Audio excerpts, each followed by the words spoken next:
बिस्मिल्लाहिर्रहमानिर्रहीम, अस्सलाम वालेकुम। आज हम शुरू करने जा रहे हैं 4.2 history of the development of cell theory. अब सेल थ्योरी क्या है?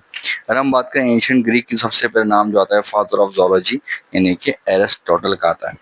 अब एरिस्टोटल के बारे में अगर मैं कहूँ तो उसने उस ज़माने में एक अजीब सी बात कही थी। उसने कहा था कि जो लिविंग थिंग है वो नॉन लिविंग थिंग से पैदा होता है, जिसको हम पुरानी बुक्स में हम पढ़ते थे। तो ए बायोजेनेसिस और बायोजेनेसिस के नाम से एक टॉपिक हुआ करता था। ये बायोजेनेसिस माना कि कोई लिविंग थिंग जो है वो नॉन लिविंग थिंग से पैदा होता है, और बायोजेनेसिस का मतलब ये था कि living thing he living thing को पैदा करता है। तो इसके ऊपर बहुत सारी एक्सपेरिमेंट्स हुई जो पुरानी बुक्स में लिखी हुई थी।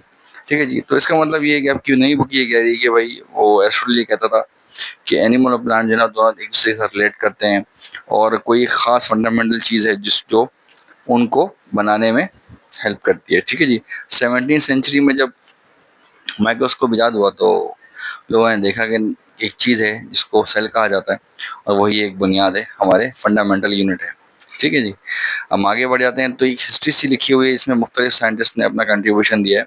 अगर हम देखें, अच्छा कुछ याद रखिएगा जिन्होंने पुरानी बुक्स पढ़ रखी हैं उनके अंदर ये है कि जो डेट्स हैं वो अलग हैं, और ये इस नई बुक में कुछ डेट्स हैं वो अलग हैं। ठीक है जी। अब 1665 में लिखा हुआ है आपकी बुक के अंदर, रॉबर्ट हुक नाम का एक कोई साइंटिस्ट था। उसने क्या किया, इंग्लिश साइंटिस्ट था, और उसने जो है एक हनीकॉम्ब में, अच्छा हुआ क्या इसकी हिस्ट्री भी देखते हैं। इसने क्या किया भाई, इसके बाद बरगद का एक पेड़ था इसके घर के सामने। उसने उसकी छाल उतारी, यानी उसके ऊपर की जो तने के ऊपर जो छाल होती है वो उतारी, उसको गर्म किया। गर्म करने के बाद उसने जब उसको माइक्रोस्कोप के अंदर रखा तो उसे एक रेक्टेंगुलर सा स्ट्रक्चर नजर आया, हनीकॉम्ब जैसा स्ट्रक्चर नजर आया। ठीक है जी। अच्छा उसकी जबान में इसको में वो सेलुला बोला उसने, उसको सेलुला। ठीक है, सेलुला का मतलब होता था कंपार्टमेंट रूम। ठीक है जी। तो आगे चल के वो सेल माना गया। सही है जी। और ये बात यही है, उसने प्लांट्स का देखा तो उसने सिर्फ सेल वॉल देखी थी। उसके बाद अगर हम देखते हैं 1670 के अंदर एंथोनियो एंथोनियो वैन लेeuwenhoek ने जो है वो एक बायोलॉजिस्ट था, और उसने माइक्रोस्कोप के अंदर से जो है ना ऐसे के ऑर्गेनिज्म को देखा जो पहले नहीं देखे गए थे। कहाँ से देखा गया? उसने ये किया है कि एक गंदे पानी का पूल के अंदर से पानी लिया। ठीक है।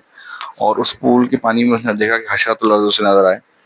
उसके बाद उसने एंथोनी लेeuwenhoek जो था, इसके बारे में एक और बात मैं हमने पुरानी बुक्स में पढ़ रखी थी कि 1673 में इसने बैक्टीरिया को डिस्कवर कर लिया था। लेकिन हुआ क्या कि इसका हाल भी जो था ना वो कुछ ऐसे ही था कि उस ज़माने में लोग एक दूसरे की बातों को ठीक तरीके से माना नहीं करते थे।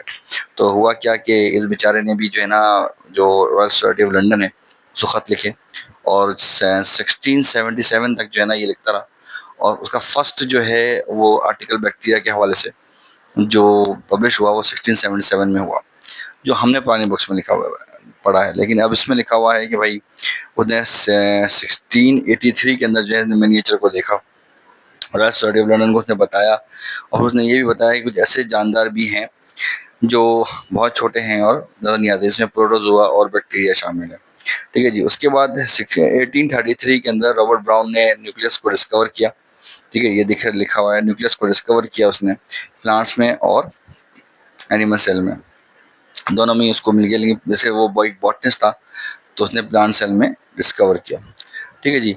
उसके बाद हम ये देखते हैं कि भाई सेल थ्योरी के अंदर थियोडोर शिमॉन जो जर्मन बॉटनिस्ट था उसने ये बात बोली कि भाई प्लांट्स और जो बोला conclusion that the only not only plant but animal tissues as well as is compose of cell, यानी कि उसने बेचारे ने भी ये कहा कि भाई जो जितनी चीज़ें बनी हैं एनिमल और प्लांट सेल दोनों बने हुए हैं वो किसमें, एनिम सेल से मिलके बने हुए हैं।